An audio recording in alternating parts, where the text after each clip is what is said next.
assets has now become an ongoing effort to rescue a policy that is teetering on the verge of collapse. We can, of course, ask the standard question, what went wrong? But this has been done often in recent forums, so I would like here to attempt a different approach. Rather than ask what went wrong, I prefer to examine what is going wrong, and there is a difference, and I will explain what it is. In other words, the problem, or rather problems, with New Turkey's foreign policy is a predicament that dominates the worldview of Turkish policymakers, rather than a specific step or move, or a misstep, or even a certain type of approach. Hence, my argument will be that the current AKP leadership is in a dialogue with history, no less, and is on a mission to gain recognition and garner respect for what they are convinced is a major leading power on the global and regional levels. This is a tall order, indeed a big ask, and the issues we can observe on a daily basis stem from an inherent discrepancy between where Turkey is and can do and what it aspires to be and where it wants to go. So there's a discrepancy. The main protagonists on this stage are Prime Minister Recep Tayyip Erdogan and Foreign Minister Ahmet Davutoğlu, and more recently also President Abdullah Gül, arguably, and also the people immediately around them in their immediate circle of advisors. Arguably, it all began in 2001 with the publication of Davutoğlu's book Strategic Depth, Stratejik Derinlik, as it's known in Turkish, which has been widely seen as attempting to chart and reassert the Middle East, Central Asia, and the Balkans as Turkey's traditional sphere of influence and fertile ground for its present and future involvement. Although this has often been dubbed neo-Ottomanism, drawing sharp rejection, by the way, from Davutoğlu himself, I will argue that in foreign policy, perhaps to an extent unlike in domestic matters, the AKP is not the reincarnation of the young Ottomans nor of the Tanzimat reformers of the 19th century. Let us first establish the fact that Gül, Erdogan, and Davutoğlu are talking to Clio on a regular basis. National leaders are known to do that from time to time, but the frequency and intensity of their dialogue with this goddess of history and that of their immediate circle of interlocutors is uncommon in the current climate of international political culture. Leaders do that mainly during times of national crisis or in cases of trying to engage in nation building. Emperors did that when they tried to legitimize imperial conquest or justify colonialism as a mission civilisatrice imposed by the white man's burden. However, I would like to argue that Turkey is neither in a nation-building stage nor in an empire-building phase.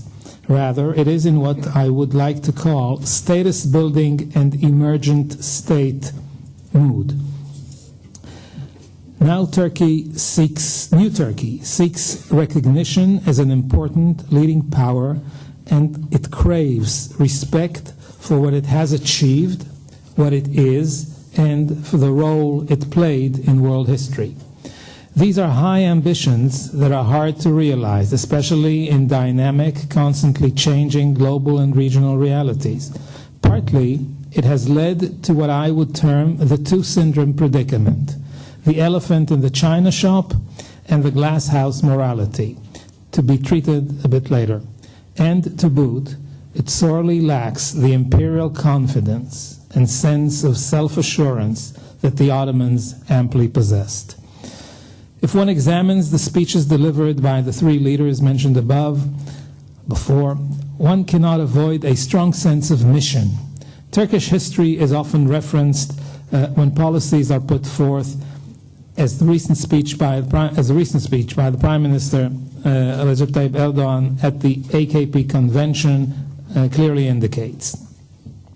Shaban Kardash, one of the advisors and a professor, wrote about this, the constant references, I'm quoting, to the historic events, turning points, and figures, and the recitation of poems appeared to be carefully chosen to reinforce the sense of shared destiny among the various ethnic and linguistic groups making up modern Turkey. In Erdogan's narrative, the AKP emerges as the culmination of the historic journey of the nation, a movement and idea that encompasses almost the entire nation. That's his quote, it's a repetitious. Indeed, the Prime Minister's own words, in his own words, the AKP is, and I quote, a party that inherited the aggregate mass, experience, spirit, and inspiration of a millennial history. But when choosing the 1871 Battle of Malazgirt in Turkish, where the Seljuks defeated the Byzantines, as the starting point of Turkish history, the Prime Minister relegated the Ottomans to a chapter, albeit an important one, in a longer chain, not the major source of emulation and inspiration. I would call Erdogan's approach to history and Turkish history as the glory narrative. Now, Foreign Minister Davutoglu has spoken about Turkey's calling in past and present world history. Is the current quagmire in the Middle East a Western trap for Turkey, he asked, or is it a world order calling for Turkey? Nizam Alem is the Turkish, Persian basically term. His answer was clear and predictable. Turkey was destined to lead nations, and in his own words, like it or not, this is what is going to happen. No one can make Turkey do what it does not want to do, Davutoglu added on another occasion. Our economic power and newly gained independence to act have taken Turkey out of the position of being defined from the outside or being defined by others. This I would call the power narrative. President Gül, delivered a pragmatic address at the War Academy in April of this year, invoking Farabi's notions of the virtuous society and the virtuous city, Erdemli Toplum and Erdemli Şehir in Turkish. He advocated a global and regional Turkish policy based on virtuous power, Erdemli Güç.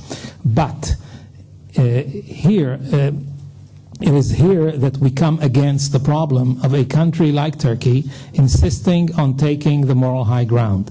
Given past and present events, this sounds hollow and lacks basic credibility on the global scene. But the leadership seems to be completely oblivious to this. In fact, it is in a state of total denial regarding what the record shows. This I call the moral narrative. Now let's go back to the Ottoman heritage. Whereas the Ottoman imprint on urban architecture is still visible in the older quarters of Middle Eastern cities, the impact on political culture was not less profound. Observing the style and substance of regional politics, the late Albert Horani, one of the leading historians of the Middle East in the 20th century, wrote in the late 1960s, and I quote this on various occasions because I think it's a beautiful passage, that what could, and he sort of described what could still be discerned was the formal, and this is the quote where it starts, the formal and elaborate manners of the old families of Istanbul and the provincial capitals. That is, a certain style of government and politics, difficult to describe, but which continued almost until our time. He's writing in 1960. Not only among Turkish politicians, but in the palaces of Baghdad, Amman, Cairo, and Tunis, among the older statesmen of Egypt before the revolution, and the older nationalist leaders of Syria, Iraq, and Balkan countries. What is it? It's patient, cautious, carefully balancing one force against another in order to neutralize them all, giving your enemy time and scope to ruin himself, seeing how far you can go, but always leaving a way of escape if you have gone too far. But not less important, we need to realize that the Ottoman style of government endured because it was embedded in flexible structures and pragmatic practices. Relatively non-invasive methods of rule merged with remarkable capacity to fuse Islamic orthodoxy, popular Sufism, and components of local belief systems. The ethos that emerged and endured enabled diverse social strata and ruling elites to live together and forge a viable, practical coexistence. The empire certainly had its ups and downs, and historical inevitability for such a vast and long-living political economic entity. But even the major crises it experienced from time to time were surmountable and did not bring an implosion. Indeed, in certain regions during certain periods, tensions developed that turned one group against another, with the government having to restore order and reassert its imperial authority. But the way in which Istanbul dealt with such crises is indicative of the pragmatic and moderate approach the Ottomans adopted to running their empire.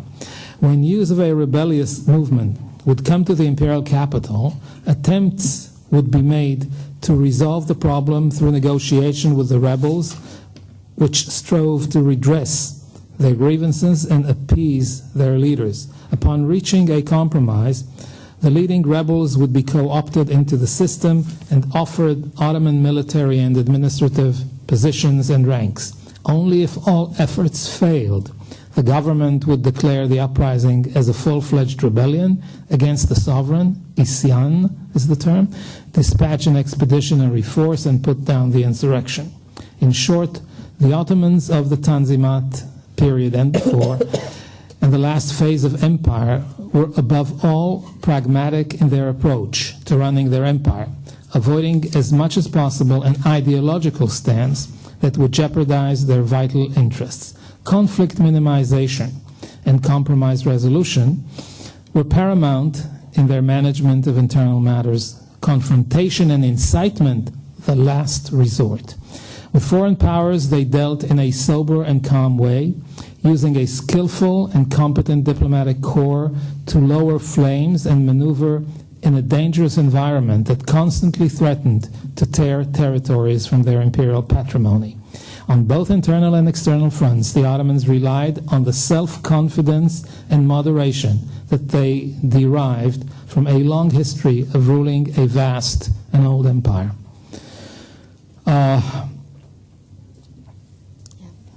Five. So no, that's good. All right. So basically, what I would like to suggest here is that we are in a sort of a transitory stage, that there are high-level ideological guiding principles that inform and direct the chief policymakers. It's a mood that came in with the AKP. It has elements of relating to the Ottoman past, but mostly to the Turkish past, the way it is seen and interpreted by those leaders. It is not necessarily what Ottomanists and historians of Turkey would put forth as thesis in their dissertations. But it is nonetheless the use of history in order to make major points in the present. Now, so in that sense, it's not a matter of, this issue or that issue, whether it's Syria or not, whether it's Tunisia or Libya or even Israel.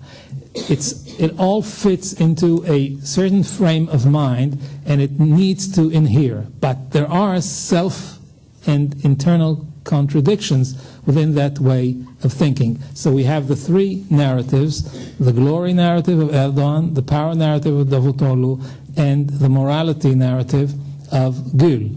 And trying to bring all these together is not an easy thing. Convincing the outside world that this is a valid way of positioning yourself on the global scene is yet another difficult task, and actually mobilizing your people internally to deal with that and accept and embrace that is the third difficulty, given the fact that Turkey is no longer presenting itself, even although it still maybe, in terms of verbal expressions, as a homogeneous nation. It is anything but one, and almost on every count. And therefore, it needs to have what Ataturk had said at the time, peace at home, in order to have peace in the world. So in that sense, they're using this same, while dismantling Kemalism, what they're doing is trying to now link the two elements of domestic and foreign policies. And basically, it's a learning process. They are on a learning curve. They can they've made a lot of mistakes, but they can also make amends. They are pragmatic enough to do that. So they're operating. You have to understand the enormous tension that creates in an ideology, within an ideology, that having to be pragmatic, correct mistakes, and at the same time maintain this enormous high energy, tension of a commitment to a historical role, which is what these people are committed to, and this is how they interpret everything they do within. That's it.